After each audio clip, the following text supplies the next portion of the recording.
진우쌤입니다.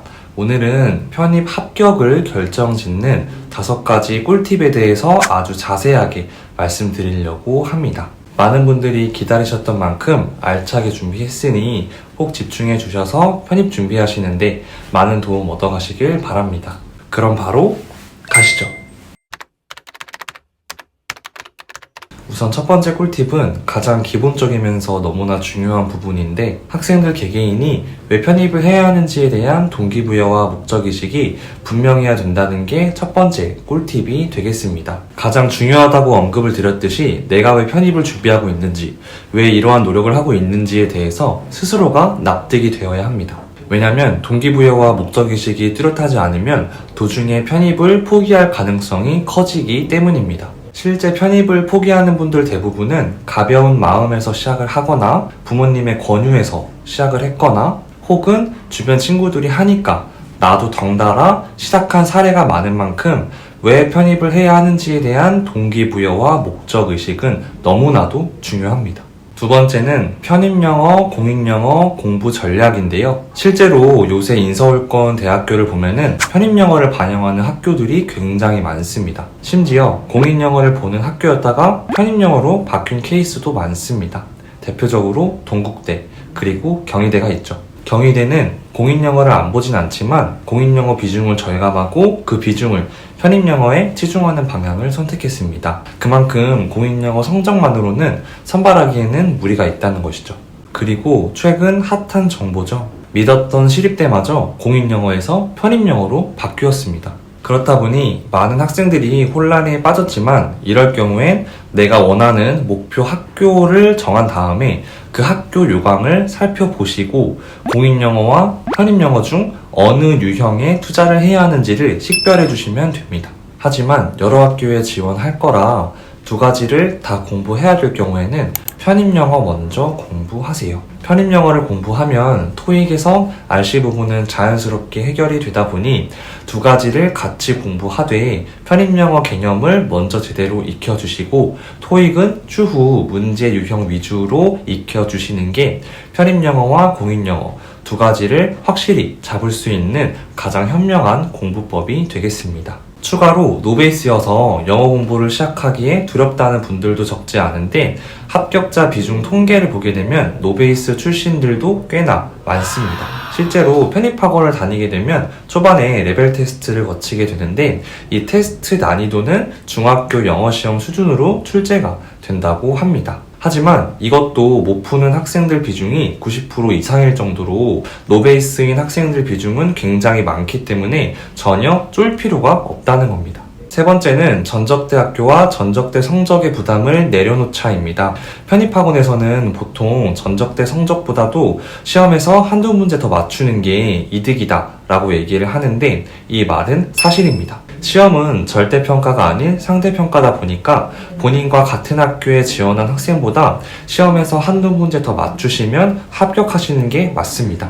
하지만 한두 문제 더 맞추시는 게 결코 쉬운 일은 아니죠. 즉, 전적대 성적이 높지 않다면 그만큼 시험에서 한두 문제 더 맞추겠다는 각오로 열심히 공부해서 영어, 수학 성적을 올려주셔야 합니다. 하지만 대학교를 다니고 있거나 학점은행제를 진행하고 계신 분들은 아직 성적 취득이 완벽하게 된 건 아니다 보니까 시험 기간 때에는 학교 성적에 꼭 집중해 주셔야 합니다. 왜냐면 필기고사 성적으로도 뒤집을 수 있긴 하지만 안전하게 입학하시려면 GPA 성적이 뒷받침되어야 한다는 건 팩트니까요. 네 번째는 자소서와 학업계획서의 중요성인데요.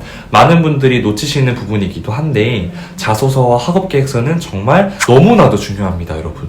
편입학원에서는 주로 영어와 수학을 알려주다 보니까 이 부분을 강조할 수밖에 없지만 자소서와 학업계획서 진짜 중요해요. 왜냐면 학교 입장에서는 전공 수업을 못 따라오는 학생들을 굳이 받을 필요는 없다 보니 영어와 수학 성적을 보긴 보되 이 학생이 전공 수업을 잘 따라올 수 있는지는 자소서와 학업계획서로 판단을 합니다. 그러니 이건 팁인데 자소서와 학업계획서를 쓸 때 나 자신을 강하게 어필해 주셔야 합니다. 전공 수업 듣는데 아무런 지장이 없고 이 학과로 진학하기 위해서 관련된 수업을 들었다든지 이런 부분 너무나 중요해요.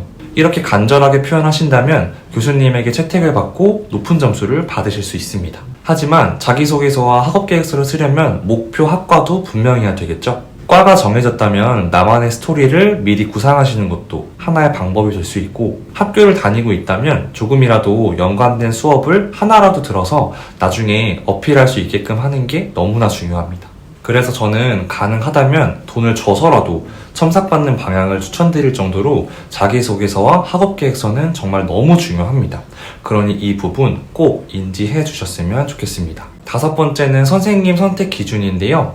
요즘은 미디어가 활성화되어 있다 보니까 다양한 선생님의 강의를 쉽게 들을 수 있지만, 단순히 이론 강의에 초점이 되어 있는 분들보다도 이 학교는 어떤 식으로 출제가 되는지 디테일하게 찝어주시는 선생님의 강의를 들어주시는 게 훨씬 많은 도움이 되실 겁니다. 즉, 실제 시험을 잘 볼 수 있도록 학교별 노하우와 특징들을 잘 찝어서 알려주는 강의인지를 봐야 한다는 겁니다. 단순 이론은 누구나 알려줄 수 있지만 그 이론을 활용해서 응용된 문제를 어떻게 풀 수 있는지를 알려주는 쌤이 찐이다 라는 부분 참고해 주시면 되겠습니다. 또한 인강으로 공부해도 되냐는 질문을 많이 해주시는데, 인강은 개인의 자제력이 너무나 중요해요. 솔직히 학원 네임밸류와 강사님들의 실력 너무나 중요하지만 지방에 사시는 분들이 서울까지 오시는 게 쉽진 않다 보니 왕복 3시간이 넘어가시는 분들은 거주지 근처 학원을 다니시는 거를 추천드리고요. 학원을 권장드리는 이유는 합격률 차이가 꽤나 크기 때문입니다. 인강은 스스로 나를 컨트롤해야 되다 보니 도중에 포기하는 분들도 많고 합격률도 다소 떨어지는 편인데요. 인강을 봐야 하는 환경이시라면 현강을 다니는 학생들처럼 나 자신을 잘 컨트롤해가며 열심히 준비해주시면 됩니다. 결국은 정신력 싸움이 되겠네요. 그리고 합격하는 학생들 특징을 보면 현강에서 새벽반을 많이 선택하시더라고요. 새벽반은 대부분 7시 반부터 수업이 시작이 되며 이들은 7시까지 학원에 가야 합니다. 이렇게 일찍이 공부하는 학생들은 하루 공부 효율 자체가 다르겠죠? 그래서 여건이 된다면 새벽반을 권장드리는데, 이들의 귀가 시간은 학생들마다 다르겠지만 보통 밤 10시에 집에 간다고 합니다. 대단하죠? 근데 이게 상식적으로 가능한 걸까요? 불가능한 걸 1년 동안 버티며 악수고 하기에 남들 6년 동안 열심히 공부해서 입학한 학교를 1년 만에 가는 겁니다. 그러니 이 시간들이 우리의 인생을 바꿀 수 있는 터닝 포인트라고 생각을 하고 정말 열심히 준비해봅시다. 할 수 있다! 네, 오늘은 대학교 편입 합격을 위한 꿀팁 5가지에 대해서 알아보았습니다. 여러분들의 귀한 시간을 투자해서 준비하는 것인 만큼 꼭 꿀팁들 잘 활용해 주셔서 후회 없는 결과 만드셨으면 좋겠습니다. 편입 합격을 위한 전략과 방향성을 굳건히 잡아주시고 할 수 있다라는 긍정적인 마음으로 함께 준비해봅시다. 저는 그럼 다음 영상에서 다시 찾아뵙도록 하겠습니다. 여러분 안녕.